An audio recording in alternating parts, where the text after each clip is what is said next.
Hi everyone, my name is Sona Chaudhary. Welcome to NEET Adda 24/7. I'm your physics educator for NEET UG. मैं ये special video बना रही हूँ सारे class 11 students, class 12 students और NEET aspirants के लिए, ताकि जितनी भी कंफ्यूजन फिजिक्स एनसीईआरटी को लेके है वो इस पर्टिकुलर वीडियो की हेल्प से खत्म हो जाए। चाहे हम बात करें क्या फिजिक्स की एनसीईआरटी नीट के प्रिपरेशन के लिए इंपॉर्टेंट है, क्या वो बोर्ड्स की प्रिपरेशन के लिए इंपॉर्टेंट है, अगर इंपॉर्टेंट है तो कितनी इंपॉर्टेंट है, और अगर इंपॉर्टेंट है तो किस तरीके से फिजिक्स एनसीईआरटी की रीडिंग होनी चाहिए। फिजिक्स एनसीईआरटी के अंदर जो एग्जाम्पल क्वेश्चंस है, एक्सरसाइज क्वेश्चंस है, पॉइंट्स टू पॉन्डर है, उन सबके विद रिस्पेक्ट टू क्या अप्रोच होना चाहिए, थियरी के रिगार्डिंग क्या अप्रोच होना चाहिए, डेरिवेशन के रिगार्डिंग क्या अप्रोच होना चाहिए, उन सबके बारे में हम लोग इस पर्टिकुलर वीडियो में बात करने वाले हैं। मैं इस वीडियो को जितना ज्यादा प्रिसाइज और कंसाइज हो सकता है उतना मैं बनाने की कोशिश करूंगी, लेकिन एक भी सेकंड इस वीडियो का मिस मत करना, बिकॉज हर सेकंड में एक इंपॉर्टेंट इन्फॉर्मेशन है जो फिजिक्स एनसीईआरटी से रिलेटेड रहेगी। बाकी अगर आप इस चैनल के ऊपर नए हैं तो इस चैनल को सब्सक्राइब कर सकते हैं, बिकॉज इसी चैनल के ऊपर जो तुम्हारी टीम जीएनटी है, Garima ma'am for biology, Nitesh sir for chemistry and me for physics, हम तीनों मिलके तुम लोगों को फिजिक्स, केमिस्ट्री, बायो इस पर्टिकुलर चैनल के ऊपर पढ़ा रहे हैं। देखो, सबसे पहले ना दो चीजें हैं जो हम लोगों को ख्याल रखना चाहिए जिनके बारे में। नंबर वन, अगर तुम मानो 2023, 2022, 2018, 2019 इस तरीके से जो रीसेंट ईयर्स हुआ है ना, अगर तुम लोग इनके क्वेश्चंस देखोगे तो तुम्हें रियलाइज होगा कि अब जो क्वेश्चंस है ज्यादा थ्योरेटिकल पूछे जाते हैं, अब जो क्वेश्चंस है ज्यादा कंसेप्चुअल पूछे जाते हैं। जैसे कि तुम 2015 के क्वेश्चन पेपर को एक बार जरा सा 2023 से कंपेयर करना, या 2022 से कंपेयर करना, या फिर इनफैक्ट 2019 से भी कंपेयर कर लेना, एक ड्रास्टिक डिफरेंस दिखेगा बिटवीन कि किस तरीके के क्वेश्चंस नीट के एग्जाम में पूछे गए हैं। तो पहले जो क्वेश्चंस है वो बहुत ही ज्यादा कैलकुलेटिव पूछे जाते थे। जैसे जो मेरे स्टूडेंट्स मुझे डेडिकेटेडली फॉलो करते हैं उनको ये अच्छे से पता है कि पहले ना बहुत एक्सटेंसिव कॉम्बिनेशन ऑफ रेजिस्टर्स और कैपेसिटर्स पूछा जाता था, लेकिन टाइम के साथ साथ जैसे जैसे हम लोग आगे बढ़े वैसे वैसे किस तरीके के क्वेश्चन एग्जामिनर पूछ रहा है वो भी चेंज हुआ है। तो अगर तुम रिसेंट ईयर्स को चेक करोगे तो अब पूछा जाता है हर कैपेसिटर के अक्रॉस या फिर हर रेजिस्टर के अक्रॉस कितना पोटेंशियल डिफरेंस है, कितना चार्ज स्टोर्ड है, कितना करंट जा रहा है। तो पैटर्न ऑफ क्वेश्चन चेंज हो गया, ऑल्दो टॉपिक सेम है। उसी तरीके से अगर मैं रिसेंट ईयर्स के क्वेश्चंस को देखूं तो रिसेंट ईयर्स में ज्यादा थियोरेटिकल क्वेश्चंस पूछे जा रहे हैं, ज्यादा कंसेप्चुअल क्वेश्चंस पूछे जा रहे हैं, जिसके लिए फिजिक्स एनसीईआरटी एक इंपॉर्टेंट टूल की तरह काम कर सकती है। दूसरी चीज ये है कि सिलेबस रिड्यूस हो गया है। तो सिलेबस रिड्यूस होने का मतलब ये है कि जो नंबर ऑफ चीजें तुम्हें पढ़नी है वो कम हो गई, लेकिन अब वो कितनी तसल्ली से, कितनी थरली पढ़नी है वो इंक्रीज हो गई। तो बिकॉज अभी सिलेबस रिड्यूस हो गया है तो हर एक टॉपिक में से बिल्कुल कंसेप्चुअल सवाल पूछा जा सकता है, जिसके लिए फिजिक्स एनसीईआरटी इंपॉर्टेंट है। तो नेक्स्ट क्वेश्चन ये आ जाता है कि अभी फिजिक्स एनसीईआरटी हम लोग न्यू खरीदें या फिर ओल्ड खरीदें। तो देखो, मैं तो बोलूंगी न्यू फिजिक्स एनसीईआरटी खरीद लो, बिकॉज अभी कुछ टाइम पहले एनएमसी ने अपने ऑफिशियल वेबसाइट के ऊपर जो नया फिजिक्स का सिलेबस है या फिर नया नीट का जो सिलेबस है वो रिलीज किया था। तो उसके हिसाब से न्यू एनसीईआरटी को फॉलो करना ज्यादा अप्रोप्रिएट रहेगा। बाकी अगर मानो कोई ऐसा बच्चा है जो ज्यादा स्केप्टिकल है कि नहीं but we are also doing the old syllabus, जो तुम्हारा पर्सनल कॉल है, तो तुम सेम चीज फिर ओल्ड एनसीईआरटी के साथ कर सकते हो। लेकिन अगर तुम मेरी एडवाइस मानो कि what do I feel is the most appropriate thing to do then it will be to just simply go with the new physics NCERT. अब अगर मैं फिजिक्स एनसीईआरटी की बात करूं तो फिजिक्स एनसीईआरटी में तीन चीजें सबसे ज्यादा इंपॉर्टेंट है।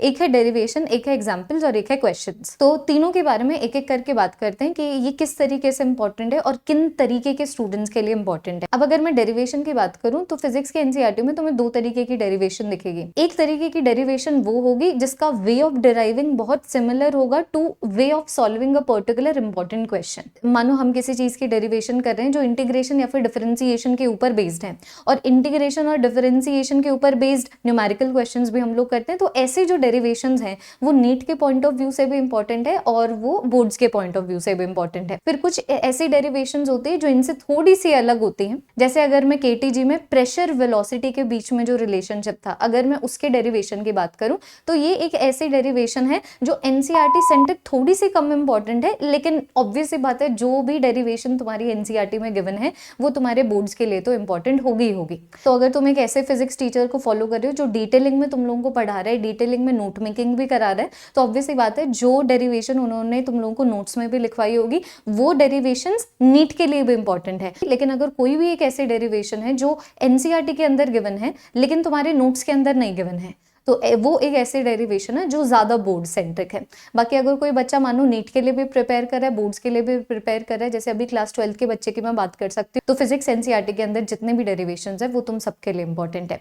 बाकी जो ड्रॉपर स्टूडेंट्स हैं, ऑब्वियसली बात है, तुम लोग अपने जो एडुकेटर हैं उनके नोट्स के हिसाब से चल सकते हो। दूसरी चीज आ जाती है एग्जाम्पल्स। अभी मैं एग्जाम्पल क्वेश्चंस की बात नहीं कर रही हूँ, अभी मैं बात कर रही हूँ उन एग्जाम्पल्स की जो फिजिक्स एनसीईआरटी की थियरी में लिखा हुआ होता है। जितने भी एग्जाम्पल्स तुम्हारी एनसीईआरटी में है वो उठ के एज अ क्वेश्चन की फॉर्मेट में नीट के एग्जाम में पूछे जा सकते हैं, इररिस्पेक्टिव ऑफ वो कौन से चैप्टर के अंदर प्रेजेंट है। इसलिए बहुत इंपॉर्टेंट है कि एक बार तो तुम लोग एनसीईआरटी की रीडिंग जरूर करो और जितने भी एग्जाम्पल्स है ना उनको हाईलाइट कर दो। फिर तुम लोग क्या कर सकते हो, जितने भी वो हाईलाइटेड एग्जाम्पल्स है उनको अपने नोट्स से कंपेयर कर लो। अगर तुम्हारे नोट्स के अंदर भी वो एग्जाम्पल है, वेल एंड गुड, लेकिन मानो अगर तुम्हें कोई ऐसा एग्जाम्पल दिखता है जो तुम्हारी नोट्स के अंदर नहीं है लेकिन एनसीईआरटी के अंदर प्रेजेंट है, तो तुम फिर उसको अपने नोट्स के अंदर भी लिख सकते हो। But the bottom line is, whatever example is provided in the theory portion of the physics NCERT, it is important for every kind of student. चाहे मैं क्लास 11 स्टूडेंट की बात करूं, क्लास 12 स्टूडेंट की बात करूं, या फिर अगर मैं एक टॉपर की बात करूं। अब देखो, अगर मैं क्वेश्चंस की बात करूं तो दो तरीके के क्वेश्चंस तुम लोग फिजिक्स की एनसीईआरटी में देखोगे। एक तो हो गए एग्जाम्पल क्वेश्चंस और एक हो गए हमारे पास एक्सरसाइज क्वेश्चंस।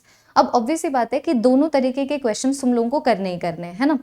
तो अभी मैं जो एडवाइस देना चाहती हूँ दैट विल डिपेंड ऑन कि तुम किस तरीके के एडुकेटर को फॉलो कर रहे हो। जैसे कि अगर मानो मैं अपनी बात करूँ तो मैं अपने स्टूडेंट्स को अगर कोई भी चैप्टर पढ़ा रही हूँ ना, तो उस चैप्टर से रिगार्डिंग मैं टॉपिक वाइज डीपीपीज प्रोवाइड करती हूँ। और उन टॉपिक वाइज डीपीपीज में बहुत इंपॉर्टेंट, बहुत एग्रेसिव कुछ पीवाईक्यूज होते हैं, वो भी प्रेजेंट होते हैं। जो बढ़िया बढ़िया एनसीईआरटी के एग्जाम्पल और एक्सरसाइज क्वेश्चन है वो भी प्रेजेंट होते हैं, और जो इंपॉर्टेंट क्वेश्चन है वो भी प्रेजेंट होता है। तो मैं अपने स्टूडेंट्स को बेसिकली एक भंडार प्रोवाइड कर रही हूँ ताकि उनको बहुत सारी बुक्स के बीच में ऐसे शफल ना करना पड़े कि यार ये बुक के क्वेश्चंस हो गए, ये वाली बुक के क्वेश्चंस रह गए। उनका एम बस ये होता है कि टीसी दी ने जो भी डीपीपी दी है, लेट अस मेक श्योर कि वो डीपीपी हम लोग पूरी तरीके से सॉल्व कर लें। उसके बाद आगे दी प्रैक्टिस करवाएंगे। तो एक तरीके से नीट से पहले जितने भी क्वेश्चन एक बच्चा पॉसिबली कर सकता है ना, उतने वो क्वेश्चंस कर ले अगर वो मुझे डेडिकेटेडली फॉलो करे। तो ये मेरा एम होता है। अब हर टीचर का टीचिंग स्टाइल अलग है और सिचुएशंस भी अलग होती है। मानो कोई बच्चा ऐसा भी हो सकता है जो किसी टीचर से पढ़ ही नहीं रहा है, जो सेल्फ स्टडी कर रहा है ना।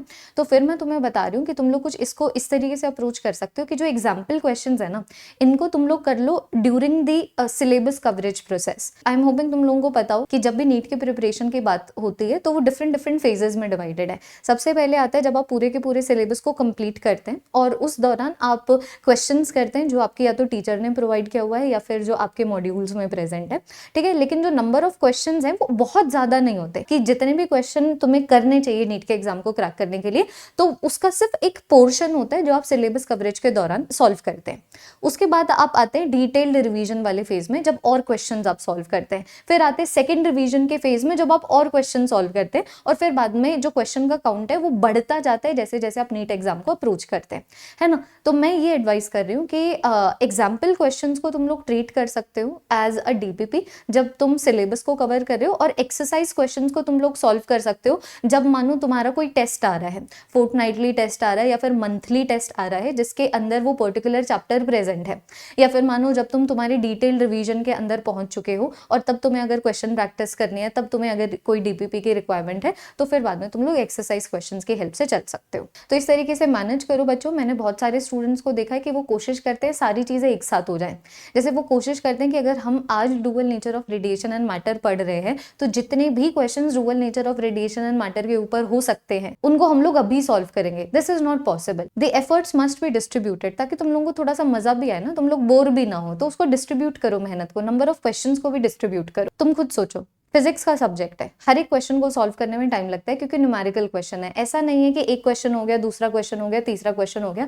हर क्वेश्चन तुम्हारे कभी कभी 2 मिनट भी ले सकता है, 5 मिनट भी ले सकता है। कुछ ऐसे क्वेश्चंस भी है जो 10 मिनट भी ले सकते हैं। तो पॉसिबल नहीं है बहुत बड़ा क्वेश्चन बैंक या फिर बहुत सारे नंबर ऑफ क्वेश्चन को during the syllabus coverage process solve करना, क्योंकि इससे होता ये कि या तो आपको सेल्फ स्टडी का टाइम नहीं मिलेगा। वैसे तो जब आप खुद के रूम में बैठ के क्वेश्चन प्रैक्टिस कर रहे हैं वो भी सेल्फ स्टडी है, लेकिन सेल्फ स्टडी एज इन के क्लास में कि दिन में पूरे दिन जो हुआ है उसको रिवाइज करना, या फिर बायो के एग्जाम्पल्स को रटने की कोशिश करना, किसी मैकेनिज्म को समझने की कोशिश करना। इस तरीके की जो छोटी छोटी चीज़ है ना, जो आप सिलेबस कवरेज के दौरान करते हैं, जो आपकी प्रोसेस को थोड़ा सा एफिशिएंट बनाते हैं, तो इनको करने का टाइम नहीं मिलेगा और अल्टीमेटली होगा ये, तुम्हें लगेगा तुम टाइम नहीं मैनेज कर पा रहे हो।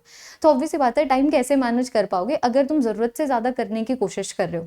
I am not against solving a lot of question. मैं तुम्हें बताऊँ, मैंने अपने स्टूडेंट्स को पिछली बार सिर्फ फिजिक्स में 5000 क्वेश्चन सॉल्व करा लिए थे। जिन क्वेश्चन को मैं काउंट नहीं कर रही हूँ वो अलग है। तो क्वेश्चन प्रैक्टिस चलती रहेगी, खूब क्वेश्चन सॉल्व करो, लेकिन उसको डिस्ट्रीब्यूट करो, ताकि तुम्हें ना तो सेल्फ स्टडी और क्वेश्चन प्रैक्टिस के बीच में मैनेज करने में दिक्कत आए, ना ही तुम्हें फिजिक्स केमिस्ट्री बायो में मैनेज करने में दिक्कत आए। बाकी अगर कोई ऐसा स्टूडेंट है जो मुझसे ही फिजिक्स पढ़ना चाहता है, तो मैं बताना चाहूंगी कि मैं नितेश सर और गरिमा मैम लेके आए हैं सारांश बैच। ये एक ऐसा बैच है जिसके अंदर नई सिलेबस के विद रिस्पेक्ट टू 4 महीने में पूरा का पूरा सिलेबस कंप्लीट करवाया जाएगा। टॉपिक वाइज डीपीपीज की हेल्प से, टेस्ट सीरीज की हेल्प से, मेंटरशिप प्रोग्राम की हेल्प से, एवरीथिंग इज कवर्ड।